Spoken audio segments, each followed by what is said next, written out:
on a new Minivan position. As long as I can make a sound, my artistry will be around. Long after I'm in the ground, if one person feels what I said, I have purpose. It was worth it. What up, doing? Welcome to a very special episode of Minivan Musician. This week is a little break from the norm. We're going to take on a very important topic. We've got Chelsey Mozingo, who hosts a live cast on Facebook called Got You. She actually exposes potential sex offenders, pedophiles, on Facebook for everyone to see so that you can protect your loved ones. She puts herself out on a limb. So we're very honored to be doing a podcast with her this week. Apologies for any not so great audio. This was done over the phone. I'm just now trying out a new camera for our podcast, so that's an exciting thing. We'll likely have her on again, but she touches on some very, very important things, tells you some warning signs, what to look out for, and helps you get into the mindset of these offenders so that you can protect yourself and your loved ones. But anyway, without further ado, we'll get into that. I'll also let you know next week we've got STEM Radio on with Cruise Control and Maxwell Silverhammer. We're going to do the same format as usual on that one, except with their input, especially in the Flow Face-Off. Huge part of the bracket right now. I think we'll get down to the Elite 8 or something by the end of next week's episode. And after that, it's Big Herc 916. So here we go, and let's talk to Chelsey. Afterwards, if there's stuff that you said that you want me to take out, I can too. That's not an issue. Oh, no, I'm perfectly fine with everything. I'd rather everybody just, yeah. My bloopers are on the freaking internet, so it's all good. There's nothing worse than that. So all right, it's all cool. good. All right. Just give people a rundown of exactly what it is you do and, why you do it. My name is Chelsey Mozingo, and I am the owner and the founder of Got You, Exposing Child Predators. The reason behind why I do what I do is because I was a victim of a vicious rape at the age of 2 years old. And then my grandparents, who I call my mother and father, at the age of 6 to 15, my granddad, who I call my father, molested me. Not only did he just do that, he was a cop, a sheriff, he was a magistrate, he was also running for senator. Yeah, I know. I know, it's sick. But I'm so sorry that happened to you. Definitely. I know, it's messed up. It really is. And so whenever all that was happening throughout my whole childhood, I always had to put a smile on my face and pretend everything was okay, at the same time protecting my other siblings. You get me? So make sure that my dad would never do anything else to nobody else, to make sure nobody knew what was going on. Everybody had to put a smile on their face, but nobody knew. They suspected, but didn't know. You know what I'm saying? And now that I am an adult, as a grown-up, I can now use my story as my backbone and hunt down these pedophiles. Well, how I do it is I'm on the internet-wise. And I have different decoys, different things, different people, different everywhere, where they do look like they're children. They're above 18, but, we make them look like children. And, yeah, and I mean, it's what FBI uses and other things when it comes down to this type of stuff, you have to use that. Because if you use a child that's a minor, man, you're just as sick as they are. But people do that, and that's disgusting. Yeah. But, I mean, it's just nuts. But, anyways, they contact me. I don't contact them. They contact me. And that's where the trap sets in. That's when I start my little, talking back to them. And they already know the age I'm 15 because the profiles that I had, they already had their birthday on there. It says they're 15 years old. Then I will tell the pedophile I'm 15 years old just to see if it, recollects him, if he really didn't see that when he first came on. I will ask the question. Are you okay with me being 15? Yes, we are. That's exactly what they say to me. Yes, they're fine with it. So then that's when I set into another trap. Then I say, all right, well, I'm in the 9th grade and stuff like that, and, I got school to do, and I'm just, I can't answer your text right away. Well, that's fine, baby. Just give me a picture of your nude body, literally. And that's how sick they are. So, how many guys have you trapped like that? I've gotten let's see, I recently started my show, so it's been like 5 or 6 so far, but I got hundreds of them that I'm waiting on already. Like, I literally have so many in my inboxes that I'm exposing one by one, that's how you do it when you give a show. You don't give them all out, but yeah, it's disgusting. So we're just blowing the inboxes up. So there's a lot of these people basically trolling on Facebook for underage girls. Exactly. That's just terrifying. That's terrifying to think, because there's, so many people out there that are young that are like family and stuff. Exactly. And the one thing I have to watch out for is to make sure it's the real person behind the profile. That is where my investigation techniques come in. And that I do investigate really, really, really well. I work with some people with it as well. And because, like I said last time, I do not want to dare call someone a pedophile if they really aren't that person's picture. That would be the most devastating thing. I think that's just awful. And people do that. And see, that's where people are wrong. You can't just go out there and pretend and go ahead and do your show and go and say you're a pedophile. You do that and they're really not one. You're going to ruin their life and get them killed. But people do that now. They just do it for ratings. And I'm like, dude, this is not easy. It's not something that you can be taught. It's something that you just have to know. You got to be able to feel it. You know what I mean? It's just, just people just trying to do this all the time. I was telling her it's kind of like, I don't know if you ever watched Dexter, but the Dexter code of absolutely making sure somebody's a killer before you kill them. Yeah, exactly. How much of it's legal? Like, is it totally legal for you to do this? Yes. Oh, okay. I honestly wasn't sure. Yes, because, like, for instance, I'm not talking to them. They're talking to me. That's why I said I don't approach them. They approach me.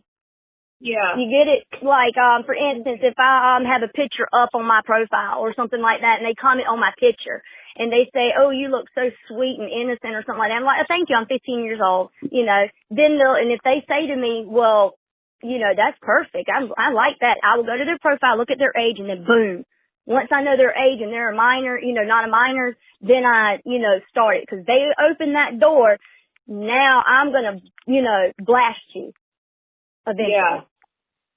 Are you turning that information, like, into the police or something, or is most that of it, like, they really can't do but so much because it's behind, the computers. But if I get someone that's local, yes. But if I can't get anyone that's local and there's nothing they can do, all I can do is just put them on blast and then try my best to contact that family and stuff like that. That's the only other option I have, to that. But I always save my stuff so if they need the other information, I put it out to make sure that they have what they need. So that's how I work with it.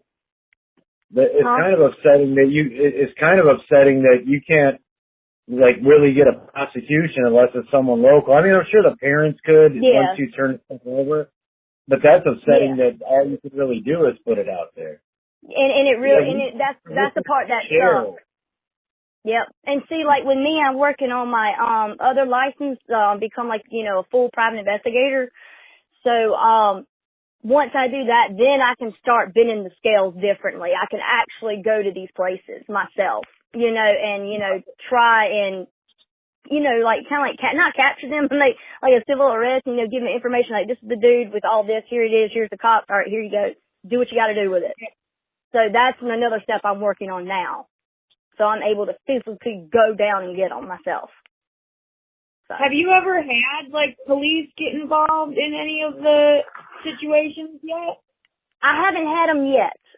Not yet. It hasn't been to the point where it was serious enough as they thought at that point. Right.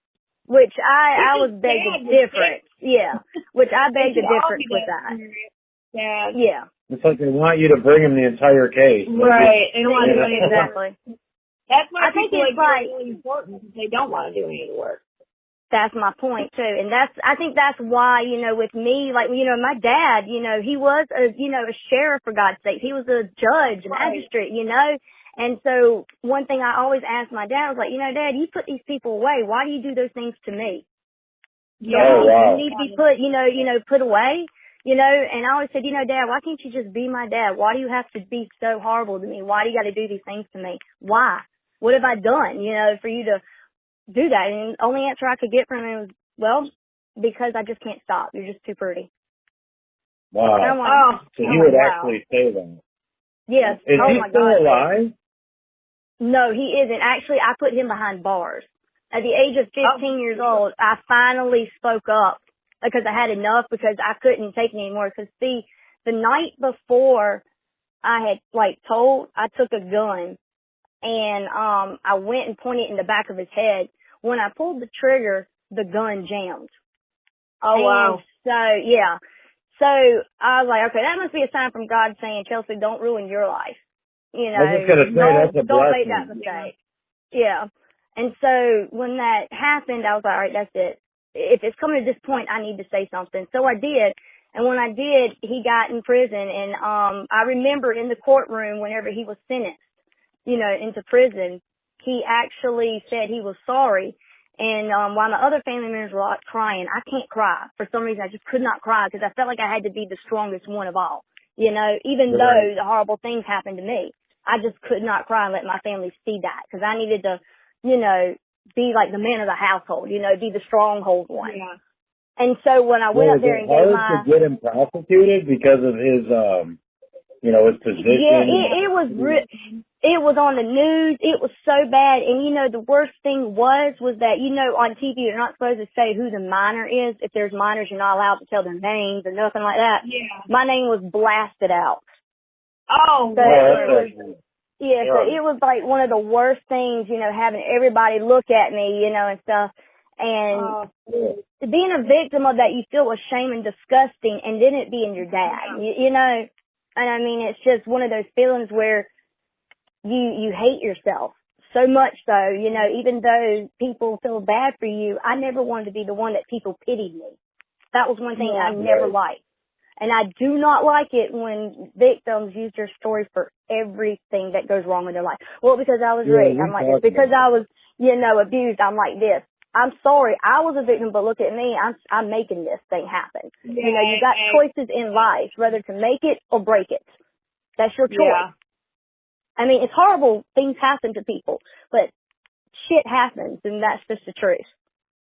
Right. Yeah, I mean, kind of, what are you going to do with it? You turned it around to, trying to save and help other people, so, they can do that and do the same thing. And I try to make people understand that. But yeah, when I was in that people courtroom, are going to crumble. You're going to have some that crumble. You're going to have some that rise above. Hopefully those who rise above can be there for the people who crumble. Right. So it starts to balance itself out a little bit. I think the worst part of the whole ordeal for me was when I had to go to counseling, and the counselor looked me in my face and said I was going to become a child molester. That was the worst. God. Good God. She said statistically, people who are raped or molested, 9 out of 10 is the real legit thing. They will become the child molester, which is very true. But I told her, I said, one day, I swear to God, I'm going to come back. I'm going to have my own show, and boom, I'm going to come back, and I'm going to put it in your face and tell you were wrong about me. And I said, I pray to God every child that comes through here doesn't have to face you. You're disgusting and a disgrace to your kind. I said, because that is awful. I wonder where these people get their degrees. Yeah. That's the thing you don't say. Yeah. I mean, I know, right? I think you would think they would shut their mouth. 60%. Yeah. We'll have to check on that. I think it's more like 60. But that's almost, somebody they're damned. Right, to be, so, well, session over. What we were talking about, if you thought that pedophilia was on the rise now, or is it just kind of seen more due to social media? What are your thoughts on that? I think it is definitely on the rise. Like I said, I had one case where the pedophile was saying the reason why he is now on computers more than often is because of the coronavirus. And I think due to certain circumstances makes it the way it is. And that's sick because of, you know, him saying that's the reason why I'm out there, you know, searching for people, you know, searching for children, not just, you know, grown-ups for children. And they're always on the computer. So, of course, teenagers always on the computer. So that's one of the things that they're doing. Right. And so, yes, I do believe it is definitely on the rise, for sure. Yeah, they say a lot of people being stuck in their houses during lockdown is bad because they're stuck with their abuser. Right, yeah. And exactly. I'm sure that's true. Like, and it is. Because a lot of the abusers are not like, you know, just out in the street. Most of them come from in the home. That is where most of them come from. And people just, you know, don't want to admit it, but it's the truth. That's where they mainly come from. And it's sick and it's sad. But usually your pedophile, you know, the person that, you know, molested you, is usually the one that is the closest person to you. People usually that are raped is usually not a person close to you. That's usually the signs on that anyway. Yeah. Okay, yeah, which that is true. brings a question that I did ask that got, well, not recorded. What I was saying that I kind of knew of a situation where something was a little odd. There's no proof or any of that, but I was wondering when to contact CPS or something because it just seems like there's a little bit too close of a relationship between this grown man and a baby, essentially. Yeah. It's odd. Gotcha. And the whole, like, always wanting to bathe her and she only wants to be around him. There has been, like, a physical sign or two, but mostly it's been a weird... And these are hearsay things that we're hearing from somebody else. But it's still, you know, I don't feel like the person would be saying it if they didn't have some kind of feeling or reason for even thinking that way. So it's like, when do you, you know, put your when foot do you down react? for somebody to call or what?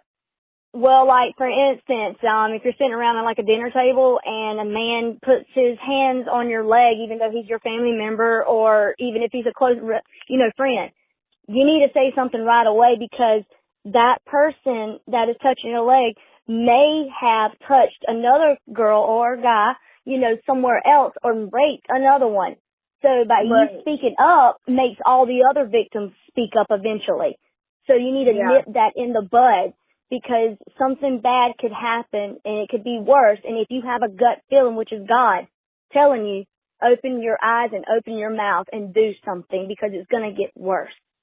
Right. Before it So gets even better. in the case of from the outside looking in, I think that there's just something that just doesn't feel right. It's a little much. It's kind of... It's better to call than to not call, I guess. You know? Yeah. Like, try than to not try just in case. God forbid something is happening. If it's not, it's not. I mean, I would... They say to do it right away. Yeah. Like as soon as there's any kind of feeling that it might be a thing. That's right. And you need to do it right away because like I said, you know, God's never going to lead you wrong. He's never going to lead you wrong at all. You know, he's your gut. He's your inner gut. And if you keep having this, if you sit down and you constantly are harvesting on it for hours and hours and hours and days in and days in and then you have nightmares over it, you know, God is telling you, say something because guess what's about to happen? Something even worse. And that the innocence will be taken away. You know? And that's the worst case scenario. Something right there that Danielle's heard me talk about a lot, whether it's through sexual abuse or even just mental abuse, is innocence being taken away from kids. Yeah. I mean, I know that you've taken a high road and you've done something great and inspirational with being abused, but maybe tell people real quick what it does to, and maybe it'll make people speak up if they think something's going on. What does it do to someone who's been sexually abused as far as their future relationships or their self-esteem or any of those things? It would ruin your life because you would constantly hate yourself every day. You would definitely try suicide, which I did. Thank God I did not, you know, succeed at it. But you hate yourself every day. You'll end up becoming, just this terrible person on the inside and on the outside because you're hurting from in the inside because you couldn't tell, because you didn't tell. The best thing to do, like I did with my dad, I told. And I forgave my father because I had to let him know that I'm taking that power back, that he's no longer going to hurt me anymore. If you take that power back, you take your life back. Once you take your life back, nobody can ever stop you again. And you will be, as they say, you're no longer a victim, you're victorious. And that's what I make people understand. You're no longer a victim, you're victorious because you're going to make it. Because God says, I made you for a reason. I made you in my image. And I will help you through anything. What is hidden, what is in the dark will be revealed in the light. And that is what it was. It was in the light. And that's what I told myself, Dad, you're in the light. So now it's time for you to pay for what you've done. And that's what they need to do. Every person needs to speak up because you're worth something. You're somebody, and you're loved and you're cared about. And there's nothing more on this earth that I want more than people who are victims to speak up. Even if you are being abused at this moment, and whoever will listen to this podcast, if you are being abused, say something. It's going to be hard, and it's going to be hard to tell. I'm not going to lie. It's going to be a tough road, but you're worth it, and it's going to be okay.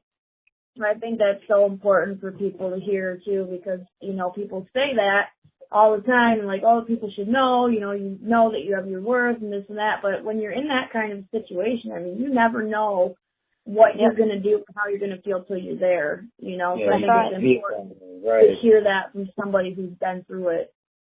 I'm not sure if it's caught it on the first, when we talk about it the first time, but you're saying whether it's at a job and someone inappropriately puts their hand on your leg, or you think maybe a neighbor's doing something to a kid, something just doesn't feel right. Basically, the message that you're getting across is, go ahead, say screw feeling awkward, all of that, just say something, put them in their place aggressively. That's right. Like, say it. Because if you don't, they're going to go at you even harder. Right. And then it's going to get worse. So the danger's already there, like we talked about with the temper thing, where people, like you said, they get frozen, they can't, they feel like they can't do anything. But like I brought up that he said he could not believe that when he left his gun at home and all he had was money, the girl complied. Right. Which is just crazy. Like this, Just like, like I said, we were talking about that scenario about, these two girls walking in the middle of the night and, a guy comes up to them with a knife and says, you know what, I'm going to rape your fan, but you better not move. Let me tell you something. You better goddamn do something. You better beat that ass. Because if you don't beat that tail and do something, he's already hurting. He's already going to rape, your friend in front of you. What's worse? And he's not going to let you just walk what's away worse? either. You know what I'm saying? Run if you got to, but you got to do something, because if you don't do something, I promise you, the guilt that's going to eat you alive. And I'm not saying that, you're the cause of the problem or nothing like that. It's not your fault. I can understand that you freeze. I understand that, but you got to understand to unfreeze yourself. Get that courage in you and do something. Do something. Don't just stand there. You got to do something, even if it is just saving your own skin, saving your own self. I mean, you can, at least you can get help fast, instead of it going on. Hopefully you can stop it in the midst of it. I'm not saying be a hero and try and be the person. No, run away. Do something. Don't just stand there and watch it happen. And I hate it when people watch things happen and they put their phones out and people get beat to death or even stuff like that. I hate that. I can't stand that. Yeah, that makes me cringe so bad. I want to. Me too. And they've actually done that with rapes. And I've seen shows where my fist will go through a wall because it makes me so angry. Even though, because I see in my head what happens. You know what I'm saying with me. I had those nightmares, and so in my nightmares I'm kicking ass, at the same time. But in reality, I'm like, come on, man, do something. I just want to beat that person up for videotaping. I feel that that person's just as bad as that person that's committing the crime. That's just how I felt and how I feel. Do something instead of standing there trying to get ratings on something. I mean, we were talking about how pedophilia and, any type of being any kind of predator at all, especially a sexual predator, it's all about power. versus even being about sexual most of the time. So, like, taking that power away from them in that moment is going to be the most powerful thing you can do to stop that. You need to speak up, because if you don't, you're allowing that person to take power over your life. And you're allowing them to say who you are and who you can be in life. You're allowing them to, even though they may not physically be there anymore, you're still allowing it to happen. You have to take that power back. Because if you don't take it back, you're not going to succeed in life. And I hate to say that because it's true. Because when I did not want to forgive my father, I was going down a bad little road for a while. And even though I was 15 years old, you know, I made a lot of mistakes in my life. But before I went to court and got my dad, it was eating me on the inside. I hated myself. I hated everybody around me, you know, and things like that. And I was like telling my dad, you know, why you keep doing this to me? You know, why? Why? Please tell me. Why can't you just stop? And he says, I just can't. And that's what all of them do, murders and all. They all get that rise out of that power, not sexual, just that power. But you have to be strong enough to take it back and have that voice. Then that's when you have your life back again in that power. So do something. Right, that's what you talked about with, like, grooming. They're going to know what to say to make you powerless. They're going to know how to control you. Break you down. Right, and I think that's amazing, and not in a positive way, but it's amazing that they know what to say to, whether it's a child or an adult, how to manipulate that person and control them better than that person can control themselves. That's terrifying. But like you said, there's a reason why they know, usually, why it is that they are able to know what to say. They usually, it's the statistics, as they say, it is 9 out of, the 10 are usually the ones who are raped or molested themselves. Abusers usually are abused themselves. So that is why they know exactly what to say and do, because they were that child before, or that grown up before. They were the ones who were abused, so they know what to say. They got the mentality, and they know how to lure you in because they were the same way. They were lured the same way, so they know exactly how to get you. And that's what's scary, because I can't stress this enough when I say if you are abused, you're going to need help. Because if you don't get that help, I'm sorry. There's no chance. There's no helping you then. Because if you're going to venture on the other side, don't hurt people because you've been hurt. Right. Yeah, so not just speak up and turn someone in, but after that, maybe you need to see go to counseling, I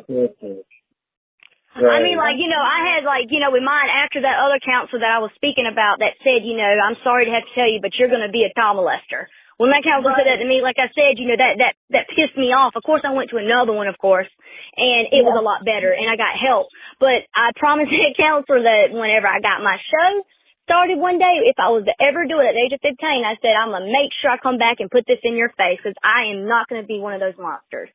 And that's sick that someone in that position would say that. But yes, there are counselors and things out there that can help you, and you need to get that help, because you got to be able to work through a lot of anger, because you can't do it by yourself. That you can't do. And don't expect to do it alone, because God doesn't expect that. You need Him at all given paths. Do you think that sex offenders can be cured? No, I don't. I think that you need to cut their penis off, but, I don't believe it not one bit, because it's not sexual, like I said. It's all about the power. And the power, it goes to the head, not to, the private area. Even for women, it's the same thing. They like power too, just as much as men.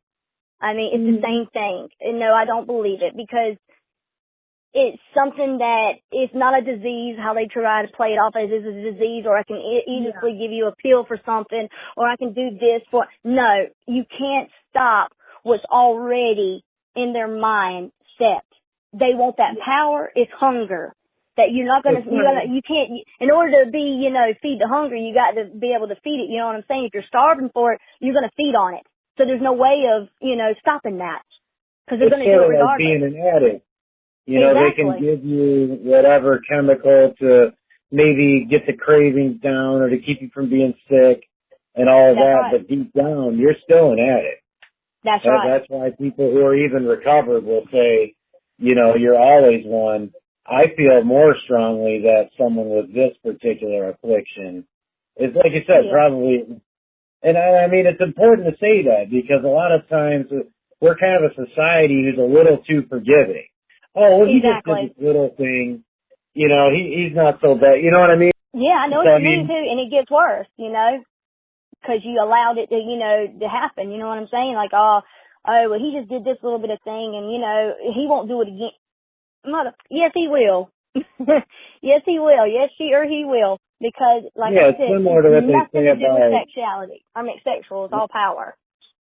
Yeah, it's similar to like a domestic thing where it's completely one-sided. Somebody's assaulted them several times and, it's not going to happen again.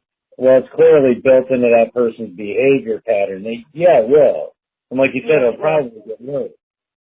I think it's another thing, the one thing that I think is the most disgusting thing, too, that we actually didn't bring up, and I meant to bring it up, is whenever you got these people who believe in sleeping with children is fine. They think it's something like it's a love thing. And it's okay. That it's a sexual preference, you mean? That it's just like being bi? Yeah, exactly. And I truly, truly, truly do not even want to stomach listening to stupid stuff like that. Because you loving a child and you are a grown man or a grown woman to a 15-year-old and you're 65 years old. Yeah, maybe back in the old days because they were still forced back in those days. So what are you trying to say? You saying that back in them old days that they were willing? No, they weren't. They were not willing. You forced them into even marriage, and you're trying to say that it's like that now. I said, the only part they got right is the forced part. I said, no. I said, that's just a way, an excuse to excuse their behavior so people will look at it. It's just a natural thing because I love them and I want to take care of them. No, you don't. You want that power. And that, my friend, is actually a side of sexual more than just power. Now, that one is a difference. That's a turnaround on that one. There's a difference in that one versus the other one that we were speaking of. Because theirs is more of a, how can I say this to make it sound better? They're fantasizing more so than just the power part, but they do a lot of fantasizing with the children, the ones with that type of group mindset. I can't really, it's kind of hard to explain that the best way I know how. Yeah, I mean, it's not particular. I mean, one thing I would say politically, because that's kind of what we do a lot of the time, that particular subset of that political group that you're describing, the ones who say, this could be a sexual preference or this is okay, that same group that's saying, we did this, hundreds of years ago, is the same group that wants to undo things we did 100 years ago because they were bad. Right. So exactly. It's like, okay, well, slavery's bad, the fucking kids is okay. That's right. You know what I'm saying? I mean, it's all pandering. Unfortunately, it's a lot of pandering and a lot of money that goes towards gaining votes. And we'll just pretend we didn't hear that, whereas the other side, on the right maybe, is blasting these people. We'll just sit back and let them say what they want to say so we get their vote. And that's a really bad symptom of what's going on in America, honestly. And that's why I meant to mention that earlier, so I'm glad that you called me back. So, have you looked into or maybe even witnessed or heard, stories on all of the child trafficking stuff that's become kind of a headline in recent years? Like, this is something I didn't really, call me naive or whatever, but I didn't really know existed. I knew it existed. The last 5 years. I know what you mean. I know what you mean. I know exactly what you mean. And a lot of even in Florence, they had busted up one where, it was grown-ups, except, they were being forced. And it was, some of them were teenagers or whatever, but they had busted it up. It was like a whole big ring up in Florence, but this was years and years ago. And they were found out that they were being trafficking. Certain ones were anyways, but, it was that close here in Florence even, where I'm at in South Carolina. So to be that close to where I was like, holy crap, because I remember being approached by a guy who I seen on the news that was one of the pimps and one of the guys that forced certain ones into it. And I was like, oh my God, I could have been one of those girls. Like, I could have been one of them. They grab you, a little bit of drugs, like dependence, and then that's it. Yep. So that's what I mean. It's going on everywhere around us. I know a lot of times we distance ourselves from things. Like, oh, well, that's a terrible thing out there in the world. Right, but it's like, right in your backyard. And the world's more connected than ever. Yep. That's one thing that we brought up that I wanted to bring back is we were talking about as far as your live cast. Basically, everyone. I feel like everyone should share it, and so that way people can check, see if these people are on their kids' friends list. Yeah. We share dumb stuff all day. Why not something new? Right. Yeah. And you said that when you go on there, you just, like, to out these people, you're just basically, like, giving a picture and a name. Yep, I'm giving exactly. I'm giving their full name and picture. Their full name and picture. And I even give you the name that they're spelling so that you can go on your profile, if you see that person, to block that person. You know, even if that's it. You know what I'm saying? Just block them, because I promise you, they're going to try and zone in on you, because if a person is vulnerable enough, they're going to keep trying each and every single one. They'll send a certain message to everybody, probably. You know what I'm saying? And whoever bites it, whoever, bites in, actually gets trapped in with them, then he's going to zone in on that person. And the outcome is he's going to, he'll want you, then he's going to kill you later. Because he's not going to let you live. They're not going to let you live and tell, on them, because, that's not their memo. So you got to be careful. That one of the worst cases that you had dealt with was a man that had a wife and kids, and that you ended up having to call the wife, actually. And how did she respond? I did. At first, she kept saying to me that she wasn't sure, she didn't believe me, and I said, man, I hate to have to break it to you, it really did happen. And I showed her a lot of the evidence that I had, and then I also showed her the other profile that he was trying to use as well. And dumb enough, he put some of the same information on an accident. He must have not known he did that. And it linked them both together, and then she saw that and she was horrified by it.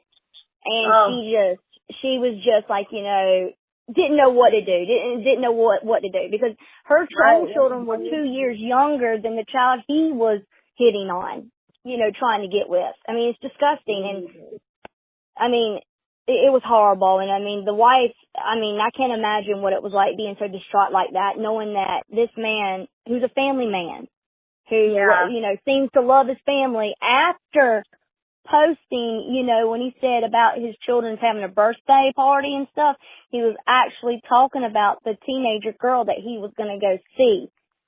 Her birthday. Yeah, but it wasn't even real, and then also saying it was his kid. That's crazy. Right. And I mean, these guys are, just so everyone knows, these guys are probably, they have regular jobs. They look like normal guys. I mean, from your experience, would they be somebody where if your female friend said, hey, I'm dating this guy, would you say, oh, well, okay, yeah, he seems great? I'm going to tell you this right now. This is something I put in my show, and this is something that I can't stress enough to say. Pedophiles do not differentiate what they look like. I don't care if they look good. I don't care if they have a sweet face. I don't care the color they are. They don't discriminate. They are just vicious monsters. They could be the best looking thing. Like I said, I had one on my show that looked really, really innocent. I mean, everybody could not believe this guy. He looked so young, but he looked good. And I was like, but this dude is a monster. And when I started reading off what this dude was sending to this child, it made people sick. And it doesn't matter what they look like. It doesn't matter, who they are, what they look like. I don't even care if they're the freaking Pope. You need to say something, need to do something. Because they're gonna keep doing what they're gonna do. If you keep their dirty secret, you're just as bad as they are. Yes. Yeah, that's how I feel. This is my whole thing with the whole, I'm interested in like abnormal psychology and stuff like that. I feel like all of these people, most of these people, like what you're describing, are probably psychopaths. They're able to put a show on for the rest of the world, feel no remorse. Their main thing is their own survival. And it probably came from what you said. If they were abused when they were younger, their innocence was broken. Mm-hmm. That's right. And they're cold as a result of that. They it created this persona and everything. And I'll be honest, like, I've known people who seem pretty damn normal, come to find out they were sexual offenders. Yeah, I know. Murderers. I have friends to this day that I could introduce you to that have taken multiple lives, allegedly. You know, I haven't watched it, but I mean, you would think they're completely normal, adjusted, positive, upbeat people who just are able to go to that place. Like what you said about singing, I don't think we got that recorded, but what you're saying about singing, you kind of dissociate. Yeah, I dissociate when my dad was doing, like, you know, a lot of horrible things to me, you know, as the sexual assaults were happening. I would go to my happy places, what they call it, my dream state, my music. That was the only thing that could get me, you know, in a mind state that I'm safe again, even though I wasn't. That was the only thing I could do, and I would just sing, even though the horrible things would happen to me. I had to go to that dream state. I had to pretend, you know, that nothing was happening, even though it was. And that was the only thing that, see, you know, I could do. If someone can do that, I'm saying somebody can snap their fingers and go to a different place, take a life, and then come back to their other existence. Yep. Yeah. And it's compartmentalized. They're fine. Do it all the time. You see the double That's why I said, you know, with pedophiles, that's why they do the grooming stage. That's why they put on a different persona when they start grooming you. Then their sexual persona comes out after that. Then their luring comes after. Then when they got you, then they're going to kill you. Or they're going to do something, you know, else with you, keep you. I mean, it's sick, but that's the stages. That's how it works. And the other part about, like, with me, you know, I have to, you know, because I will never be, you know, something like that ever. But I do have to think like a pedophile, which is crazy. Because in order for me to catch these people or to see the signs the way I do with my show, I have to be able to think like them so that they don't, you know, catch on to who I am. You know what I'm saying? Like on the computers. So I have to be really, really, you know, cunning myself to think exactly the way they are, even though it takes me to a place where it's sick. You know, the things that I would have to say back or things like that. I mean, it's just sick. And it's also sick, like I said, about that family guy. You know, he would pretend to be a happy family man, but then there's another side of him that was a monster who wanted to have a child lured to him and do sexual things to her and take her innocence. And then 9 times out of 10, this dude would probably have killed that child. Yeah. Because there was no way he was going to let his family know, because he was a family man. Yeah. Yeah, he works hard to build him up facade. He can't have somebody tear it apart. No. Yeah. Mm-hmm. You know, especially as far as he's gotten, you know. No. I mean, they'll go to desperate measures. What you do is, you know, it's not an easy thing. Like you said, you have to, you know, take your mind to some places you really don't want to take it to, and it's definitely a hard thing to do, but you are out there doing it, which is amazing. And with everything that you went through and experienced and all that, you know, horror, you could have turned into one of the abusers or one of the bad people out there, but you chose not to. You're out there doing this, which is not easy. You're telling your story. You're sharing it for other people. You're trying to catch these people, put them on blast so that other people don't get hurt. I think that is truly admirable, amazing, takes a lot of strength, and I'm blown away by it, and I'm really, I'm just glad that there are people like you out there, and I'm so sorry for what you went through in your life, but, you know, the fact that you have turned it into what you have turned it into is truly amazing. And I thank you guys, you know, like I said, so much, because, like I said, I'm honored to be on you guys' show. Because, I mean, it's amazing, because it takes people like you and like your show, like you're doing now, to even listen to people like me, so I'm able to have that voice, you know. So you guys give me that voice, that time, so I'm able to tell the story. And like I said, without people like you and your show, there's no way in heck that I would be able to get out there as much as I am now. So I just appreciate the chance. And like I said, I'm honored to be on the show. And I just appreciate it so much. And it means a lot to me, because it means that someone's listening. Someone gets it. Someone understands what I'm trying to do and know that I'm trying to do what's right instead of just, you know, trapping people. I'm trying to do something good for humanity. And that just makes me feel good to know that you guys are helping. That's what we would talk about, is prevention of things happening rather than just punishment. Right. You know, stop something dead in its tracks. And yeah, like you had said, that if there is someone out here who wants to tell their story, whether anonymous or not, through your show, that you would be more than happy to let them do that. Yes, that's something that I am now starting to do, where I will put a guest on my show if they wanted to tell their story, even if they've never told their story. I mean, that's up to them, though. You know, if they want to tell their story, of course I would, you know, like I said, I would have to look into it some. But I want them to have a voice. In my show, I want to give them that chance to have that voice, to tell their story. And then their story will be able to help other people. And you never know, the person that maybe done something to them is probably doing something to somebody else if they're not caught. Right. And then all those other people who have done, you know, been things done, that one person that came on my show as a guest, tell their story, has just helped probably billions of different people, and they might not even know that. And I mean, that right there is a reward in itself, even though you went through the pain. Like I said, even though I've gone through this pain, even though I went through what I went through, it made me who I am today, and it made me a strong person, but it made me willing and determined to fight for what I believe in, to fight for people who can't fight for themselves, and to give them that voice. And that's what my show is I want to give them a voice. Yeah, I think that's great. It is, absolutely. And as far as finding the show, just tell people how to find it real quick, and, you know, how you announce the shows and stuff like that. All right. Like I said, all you have to do is look up Chelsey Mozingo. My first name for Chelsey, though, is spelled Chelsey, not an A, with a Y, like unique. Okay. You get it? Well, not with a U, but you get the point. Anyways, and then right beside it will be "Got You Exposing Child Predators." Right beside it. Once you have my name typed up, it will pop straight up.